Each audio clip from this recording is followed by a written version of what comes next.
तो जैसा कि अगेंस्ट द स्काई सुप्रीम के लास्ट एपिसोड में हम लोगों ने देखा टेन्यू ने जुए युआन को हिप्नोटाइज कर लिया था और उससे कुछ सवाल पूछने लगता है कि मेरे सेक्ट के ऊपर किसने हमला किया था। इस पर जुए युआन बोलता है मेरे मास्टर ने तुम लोगों के सेक्ट के ऊपर मुझे हमला करने के लिए बोला था। इस बात को सुनकर एल्डर लू हैंग को बहुत ही ज्यादा गुस्सा आ जाता है और वो अपने डिसाइपल जुए युआन को जान से मार देता है। इसके बाद वो टेन्यू को कैद करके लॉ डिपार्टमेंट हॉल में चला जाता है ताकि वो टेन्यू को जान से मार सके, लेकिन टेन्यू बहुत ही आसानी के साथ में एल्डर लू हैंग की कैद से आजाद हो जाता है। साथ ही उसने यहाँ पर मंकी किंग को भी समन कर लिया था, जिसे देखने के बाद एल्डर लू हैंग मंकी किंग के साथ फाइट करने के लिए चला जाता है, लेकिन मंकी किंग की पावर बहुत ही ज्यादा होती है और वो बहुत ही आसानी के साथ में लू हैंग को हरा देता है, जिसे देखकर एल्डर लू हैंग अपनी जान को बचाकर भागने लगता है। लेकिन तभी एल्डर लू हैंग को टेन्यू हिप्नोटाइज कर लेता है और वो एल्डर लू हैंग को पूछने लगता है कि स्पिरिट स्टोन किस जगह पर है। इस पर एल्डर लू हैंग एक सीक्रेट डोर के पास टेन्यू को ले जाता है जहाँ पर बहुत सारे स्पिरिट स्टोन होते हैं, जिसे टेन्यू अपने पास रख लेता है और वो एल्डर लू हैंग को जान से मार देता है। और अब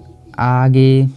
तो इस एपिसोड की शुरुआत में हम लोगों को इस लड़की को दिखाया जाता है जो कि टेन्यू को इस जगह पर देखकर थोड़ी सी शॉक होती है और वो बोलती है टेन्यू तुम इस जगह पर क्या कर रहे हो। इस पर टेन्यू बोलता है मैं यहाँ पर मेडिसिन खरीदने के लिए आया हूँ। इस पर ये लड़की टेन्यू को साफ मना करते हुए बोलते हैं हम लोग तुम्हें अपना मेडिसिन नहीं देंगे, इसलिए तुम इस जगह से जा सकते हो। इस पर टेन्यू कुछ भी नहीं बोलता है और वो इस जगह पर शांत रहता है, लेकिन तभी चीफ टैंक बोलती है टेन्यू को अंदर की ओर आने दो। इस बात को सुनकर ये डिसाइपल भी टेन्यू को अंदर की ओर जाने देती है। इसके बाद हम लोगों को चीफ टैंक को दिखाया जाता है जहाँ पर टेन्यू आ जाता है। इस चीज को देखकर चीफ टैंक टेन्यू की बहुत ही ज्यादा तारीफ करने लगती है, जिसे सुनने के बाद टेन्यू थोड़ा सा खुश हो जाता है और वो चीफ टैंक को थैंक यू बोलता है। इस पर चीफ टैंक टेन्यू को बैठने के लिए बोलकर उसे चाय दे देती है। तभी टेन्यू बोलता है आपने मुझे इस जगह पर किस लिए बुलाया था। इस पर चीफ टैंक बोलती है कुछ इंपॉर्टेंट सवाल पूछने के लिए मैंने तुम्हें यहाँ पर बुलाया है। क्या तुम्हारे सेक्ट की हालत अभी ठीक है, क्योंकि मैंने सुना था कि तुम लोगों के सेक्ट के ऊपर किसी ने हमला किया था। इस पर टेन्यू भी चीफ टैंक को यहाँ पर बताने लगता है कि कुछ महीनों पहले हम लोगों के सेक्ट के ऊपर किसी ने हमला किया था, जिसकी वजह से सेकंड एंडलर और मिस पिंक बहुत ही ज्यादा इंजर्ड हो गई थी और साथ ही सेक्ट से बहुत सारे स्पिरिट स्टोन को भी चुरा लिया गया था और जिन लोगों ने भी ऐसा किया था उन लोगों ने हम लोगों के सेक्ट के बहुत सारे डिसाइपल को भी जान से मार दिया था। इस बात को सुनकर चीफ टैंक टेन्यू को बोलने लगते हैं कि मिस पिंक की हालत अभी कैसी है। इस पर टेन्यू बोलता है आपको चिंता करने की कोई भी जरूरत नहीं है क्योंकि मिस पिंक की हालत अब ठीक है और मुझे जहाँ तक लगता है वो अब तक पूरी तरह से रिकवर भी हो गई होगी। इस पर चीफ टैंक बोलती है टेन्यू क्या तुम्हें पता है कि तुम लोगों के सेक्ट के ऊपर किसने हमला किया था। इस पर टेन्यू अपने सिर को ना में हिला देता है, जिसे सुनने के बाद चीफ टैंक थोड़ी सी शॉक हो जाती है और वो टेन्यू को बताने लगती है कि बहुत समय पहले मिस पिंक ने मेरी जान बचाई थी और अगर उसने ऐसा नहीं किया होता तो मैं आज तुम्हारे सामने बैठी नहीं होती और साथ ही मिस पिंक ने मुझे यह भी बोला था कि मैं हमेशा तुम्हारी देखभाल करूंगी। जिसे सुनने के बाद टेन्यू भी थोड़ा सा इमोशनल हो जाता है और वो बोलता है मैंने उसकी जान बचाई थी लेकिन तब तक वो बहुत ही ज्यादा इंजर्ड हो गई थी, लेकिन सच में मिस पिंक एक बहुत ही ज्यादा अच्छी इंसान है। इस पर चीफ टैंक टेन्यू को बोलने लगते हैं कि टेन्यू तुम मुझे माफ कर देना क्योंकि मैं तुम्हारी इस काम में कोई भी मदद नहीं कर पा रही हूँ। इस पर टेन्यू चीफ टैंक को बोलता है आपको खुद को दोष देने की कोई भी जरूरत नहीं है क्योंकि मुझे पता है कि आपको एल्डर गुंगसुंग ने ऊपर से दबाव देकर रखा है जिसकी वजह से आप चाहकर भी कुछ नहीं कर पा रही हो, इसलिए आपको चिंता करने की कोई भी जरूरत नहीं है क्योंकि सब चीज को मैं संभाल लूंगा और जब भी मुझे मौका मिलेगा मैं एल्डर गुंगसुंग को भी इस चीज का अच्छा सबक सिखाऊंगा। इस पर चीफ टैंक टेन्यू को शांत करते हुए बोलती है ये मामला कब का ही खत्म हो गया है, इसलिए तुम्हें इस मामले में अपनी टांग को अड़ाने की कोई भी जरूरत नहीं है, नहीं तो इसकी वजह से तुम्हारे ऊपर और भी ज्यादा प्रॉब्लम आ सकता है। इसलिए इस मामले को फिलहाल के लिए भूल जाना ही हम लोगों के लिए अच्छा होगा और साथ ही अब से तुम मुझे मेरे नाम से बुला सकते हो। जिसे सुनने के बाद टेन्यू थोड़ा सा शॉक होता है, इसलिए वो चाय को पीने लगता है, लेकिन तभी चीफ टैंक अपने मन में सोचने लगते हैं कि मैं टेन्यू से ओल्ड नंबर के बारे में कैसे पूछूंगी।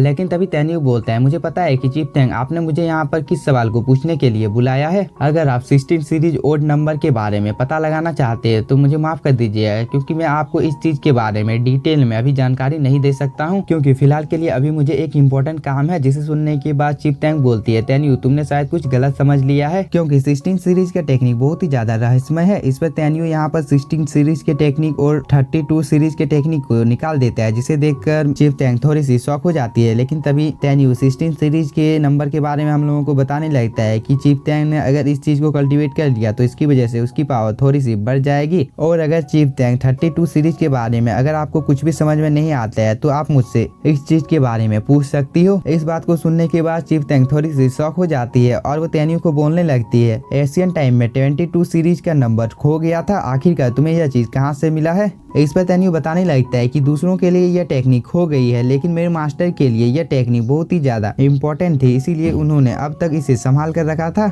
इसलिए आप इसे ले सकती हो। जिसे सुनने के बाद चीफ टैंक भी इन दोनों स्क्रोल को ले लेती है और साथ ही वह इन दोनों स्क्रोल की पावर को भी चेक करने लगती है, जिससे उसे पता चलता है कि ये दोनों स्क्रोल बहुत ही ज्यादा पावरफुल है। इसलिए वो तेन्यू को थैंक यू बोलती है, लेकिन तेन्यू बोलता है हम लोग एक फैमिली की तरह हैं, इसलिए आपको थैंक यू बोलने की कोई भी जरूरत नहीं है। तभी चीफ टैंक अपने मन में सोचने लगती है कि मुझे 32 सीरीज के स्क्रोल के बारे में तेन्यू से पूछ लेना चाहिए, लेकिन वो कुछ सोचने के बाद में तेन्यू से इस सवाल को नहीं पूछती है और वो बोलती है तेन्यू क्या तुम इस जगह पर मेडिसिन खरीदने के लिए आए थे? इस पर तेन्यू बोलता है सोल रिफाइनिंग लेवल के डिसाइपल के लिए मुझे स्पिरिचुअल फील्ड की जरूरत है, क्या आप मुझे इसे दे सकती हो ताकि वो लोग जल्दी से अपने लेवल को ब्रेक थ्रू कर सकते हैं? और साथ ही मैं मिस पिंक के लिए स्टोन फर्नेस सोल फील्ड को खरीदना चाहता हूँ, क्या ये सब चीजें आपके पास मौजूद है? इस पर चीफ टैंक बोलती है तेन्यू तुम्हें कितनी फील्ड की जरूरत पड़ने वाली है? इस पर तेन्यू बोलता है आप लोगों के पास जितना भी फील्ड है वो सभी मुझे चाहिए। जिसे सुनने के बाद चीफ टैंक तेन्यू को यहाँ पर इंतजार करने के लिए बोलकर पील को लाने के लिए चली जाती है और वो हम लोगों को इसके बाद हम लोगों को कुछ देर बाद का टाइम दिखाया जाता है, जहाँ पर चीफ टैंक ने एक स्पेस रिंग के अंदर में सभी गोलियों को रख दिया था और उसे तेन्यू को दे देती है और उसे बताने लगती है कि इसके अंदर में 80,000 लो ग्रेड के पील और 1 लाख हाई ग्रेड के पील इसके अंदर में मौजूद है। जिसे सुनने के बाद तेन्यू बोलता है मुझे इसके लिए कितना ज्यादा पे करने की जरूरत है? इस पर चीफ टैंक बोलती है तुमने अभी अभी मुझे जो स्क्रोल दिया है वो बहुत ही ज्यादा रेयर और पावरफुल है, इसलिए मैं तुम्हारे पास से पैसा नहीं ले सकती हूँ,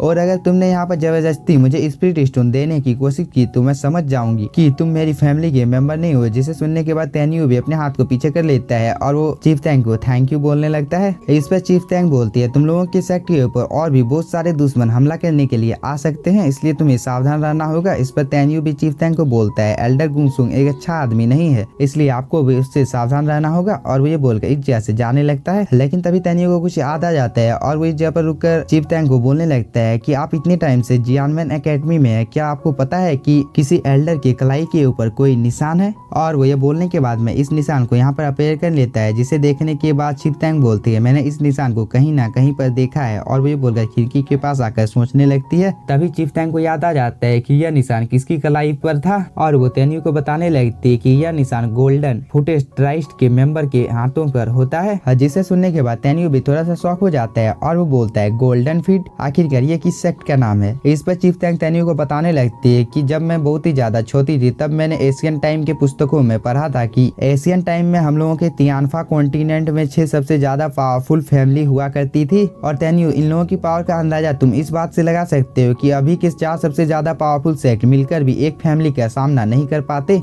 इस पर तेन्यू बोलता है लेकिन इस चीज के बारे में मैंने अपनी पूरी जिंदगी में कभी भी नहीं सुना है। इस पर चीफ टैंक तेन्यू को बताने लगती है कि मुझे भी कुछ ज्यादा याद नहीं है क्योंकि तब मैं बहुत ही ज्यादा छोटी थी, लेकिन मुझे इस बात के बारे में पूरी अच्छी तरीके से याद है कि तब यह निशान जो तुमने अभी अभी मुझे दिखाया है वो जिन कबीले के मेंबर के पास होता था। लेकिन मैं तुम्हारी जानकारी के लिए बता देती हूँ कि इस ट्राइब के सभी लोग कब के ही विलुप्त हो चुके हैं। इस पर तेन्यू थोड़ा सा शॉक हो जाता है और वो बोलता है लेकिन इन्हीं लोगों ने मेरे सेक्ट के ऊपर हमला किया था। जिसे सुनकर चीफ टैंक भी थोड़ी सी शॉक हो जाती है और वो तेन्यू को बताने लगते कि मुझे अभी अभी जिंग लोगों के बारे में याद आया है जो कि इंपीरियल पैलेस के हॉली सेक्ट में छुप कर रहते हैं। इस पर तेन्यू थोड़ा सा शॉक हो जाता है और वो बोलता है इस चीज के बारे में मुझे जल्दी से सेक्ट मास्टर को बताना होगा, और वो ये बोलकर चीफ टैंक को बाय बोलकर यहाँ से जाने लगता है। लेकिन इसी के साथ हम लोगों का ये एपिसोड हो जाता है खत्म। अगर आप लोगों को वीडियो पसंद आया होगा तो चैनल को सब्सक्राइब कीजिए और वीडियो को like. Thank you for watching.